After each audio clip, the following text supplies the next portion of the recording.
আসসালামু আলাইকুম। আজ 17ই নভেম্বর 2024 সাল।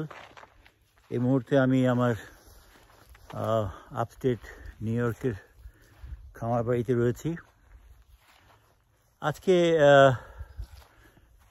অন্তর্বর্তীকালীন সরকারের যিনি প্রধান উপদেষ্টা ডক্টর ইউনূসের ভাষণ শুনলাম এবং এই নিয়ে দুটি কথা বলার জন্য আপনাদের সামনে হাজির হয়েছি।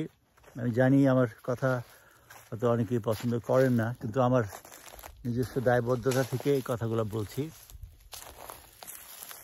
তাকে যে দায়িত্ব দেওয়া হয়েছিল অন্তর্বর্তীকালীন সরকার, সেটা একটা বিশেষ পরিস্থিতিতে ছাত্রদের আন্দোলনের পরিপ্রেক্ষিতে সরকার হঠাৎ আন্দোলনে যে রূপ নিয়েছিল 5ই আগস্ট, সেই আন্দোলনে শেখ হাসিনাকে দেশ ছেড়ে পালাতে হয়েছিল।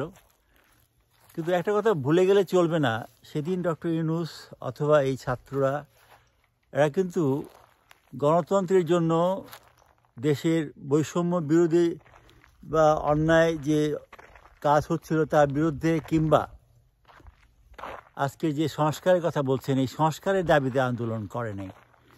তারা কোটা সংস্কারের আন্দোলন করেছিলেন। সেই আন্দোলনের পরিপ্রেক্ষিতে বিশেষ পরিস্থিতিতে যে সংঘাতের সৃষ্টি হয়, স্বৈরাচারী হাসিনা নির্বিচারে গুলি চালিয়ে প্রায় 1,500 ছাত্র জনতাকে হত্যা করে।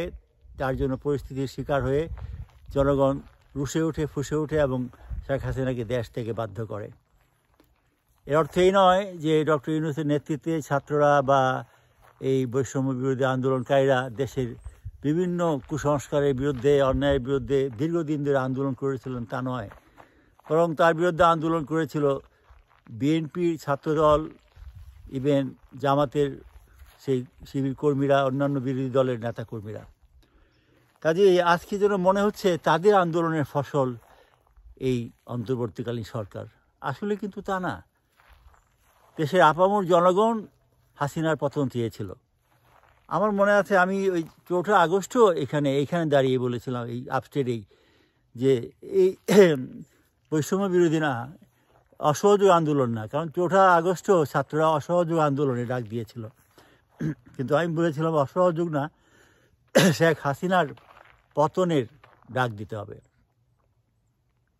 আজকে ডক্টর ইউনূসের ভাষণে এটি বোঝা গেল তারা দেশের বিরাট দায়িত্ব পালন করছেন, বিভিন্ন দেশের সাথে যোগাযোগ করছেন, দেশের জিনিসপত্রের দাম কমানোর চেষ্টা করছেন। ইভেন একজন উপদেষ্টা বলেছে যে আগামী 2 বছরের মধ্যে নাকি তাদের ক্রিয়াক্ষেত্রে কী কী উন্নয়ন সাধিত হবে।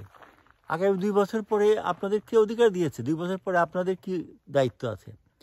শেখ হাসিনা তো এইভাবেই কথা বলতো। 1941 সালে তিনি বাংলাদেশের উন্নতি করবেন। 1941 সালের ক্ষমতা তাকে দেওয়া হয়নি, কিন্তু নিজেই ক্ষমতা নিয়ে নিয়েছিল। তো আল্লাহ তার বিচার করেছেন। কাজে আপনাদের কাছে আবারও অনুরোধ করতে চাই যে বাংলাদেশের একটি নির্বাচিত সরকারই একমাত্র সমাধান। যদি সেটা পছন্দ না হয়, আবার পরবর্তী নির্বাচনে জনগণ অন্য দলকে ভোট দেবে এবং গণতন্ত্রের প্রক্রিয়ায়, এই নির্বাচনী প্রক্রিয়ার মাধ্যমেই দেশের ভাগ্য নির্ধারিত হবে। আপনাদের ভালোবাসা, দেশপ্রেম দিয়ে হবে না। আপনাদের কোনো দায়বদ্ধতা নাই। আপনাদের কিসের দেশপ্রেম? এরা কারা কি দেশের জন্য কী ত্যাগ করেছেন আমাকে বলেন। স্বাধীনতা যুদ্ধে নিয়েছিলেন, রাজনীতি করতেন, জনগণের ভাগ্য পরিবর্তনের জন্য কোনো কথা বলেছেন, কোনো ভূমিকা পালন করেছেন? করেন নাই। কিন্তু আজকে তারা বড় বড় দেশপ্রেমিক সাজছেন, বড় বড় কথা বলছেন। এদেশের মানুষ এই কথা শুনবে না, এদেশের মানুষ এই কথা মানবে না। 71-এর মুক্তিযুদ্ধে যারা আমাদের স্বাধীনতাকে সমর্থন করে নাই, তারা আজকে দেশপ্রেমের উদ্যত্ত দেখাচ্ছেন। 30 লক্ষ শহীদ রক্ত দিয়েছিল, তাদের সেই নেতৃত্ব দিয়েছিল জাতির জনক বঙ্গবন্ধু। তার ছবি নামিয়ে ফেলছেন। তারপরে বলবেন মুক্তিযোদ্ধাদেরকে বিচার করা হবে। তারপরে বলবেন স্বাধীনতা মানি না, নতুন স্বাধীনতা দিবস করবেন। ফাইল পেয়েছেন? বাংলাদেশে আমাদের বাপের সম্পত্তি। হাসিনাকে মানি নাই, রাও ফরমান আলী, ইয়াহিয়া টিক্কা নিয়াজিকে মানি নাই। আপনারা কেউ বাড়াবাড়ি করবেন না। আপনারা ঘুঘু দেখেছেন, ফাঁদ দেখেন নেই। এদেশের মানুষ যখন রুদ্রশ্বে ফেটে উঠবে, আপনারা 15 বছর পরে আপনাদের দায়িত্বে দেশ স্বাধীন হয় নাই, আপনাদের দায়িত্বে হাসিনা মুক্ত হয় নাই। দেশের জনগণের সর্বাত্মক অংশগ্রহণের মাধ্যমে এই দেশের পরিবর্তন হয়েছে। কাজেই সত্যকে সত্য হিসেবে মেনে নেন, ন্যায়কে ন্যায় হিসেবে মেনে নেন। বৈষম্য বিরোধী অর্থ এই নয় সত্য এবং ন্যায়ের মধ্যে বৈষম্য করবেন না। বৈষম্য বিরোধী এই অর্থ নয় অন্যায় এবং অবিচারের বিরুদ্ধে ন্যায়ের প্রতি বৈষম্য করবেন না, তা নয়। আল্লাহ খুদা মানেন, কোরআনের নির্দেশ মানেন, সত্যকে সত্য বলেন, ন্যায়কে ন্যায় বলেন। আজকে যদি শেখ মুজিবুর রহমানের অবদানকে অস্বীকার করেন, কালকে জিয়া রহমানের অবদানকে অস্বীকার করবেন, পরশু ভাসানীকে অস্বীকার করবেন, তারপরে বলবেন যে আপনাদের মাধ্যমে সব কিছু এই দেশে স্বীকৃতি হয়েছে, সব কিছু প্রতিষ্ঠিত হয়েছে। তা তো সত্য নয়। যার যা অবদান, যার যা মূল্যায়ন, তাকে তা দিতে হবে। এটা আপনার বাপদাদার সম্পত্তি না। আপনি দয়া করে দিবেন, দয়া করে তার ছবি নেওয়াবেন। কোথাকার কোন লোক মাস্টার মাইন্ড? কিসের মাস্টার মাইন্ড আমার স্বাধীন বাংলাদেশে? অনেক করেছেন, অনেক করছেন, 100 দিন দেখেছি। কিন্তু এরপরে হাসিনার বিরুদ্ধে যে আন্দোলন হয়েছিল, অন্যায়ের বিরুদ্ধে সেই রকম আন্দোলন হবে। সেই আন্দোলনের নেতৃত্ব দিবে নতুন একটি রাজনৈতিক শক্তি।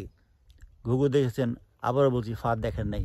আমি আশা করব এরকম নাটক বাদ দিয়ে অবিলম্বে, অনতিবিলম্বে নির্বাচনের রুটম্যাপ তৈরি করেন এবং কীভাবে নির্বাচন হবে, নির্বাচন কমিশন কীভাবে নির্বাচন করবে, যাতে সেই নির্বাচনের মাধ্যমে একটি গণতান্ত্রিক সরকার প্রতিষ্ঠিত হয়ে সত্যিকার অর্থে এখানে একটা সুষ্ঠু সুন্দর একটি সাংবিধানিক সমাধান হয়।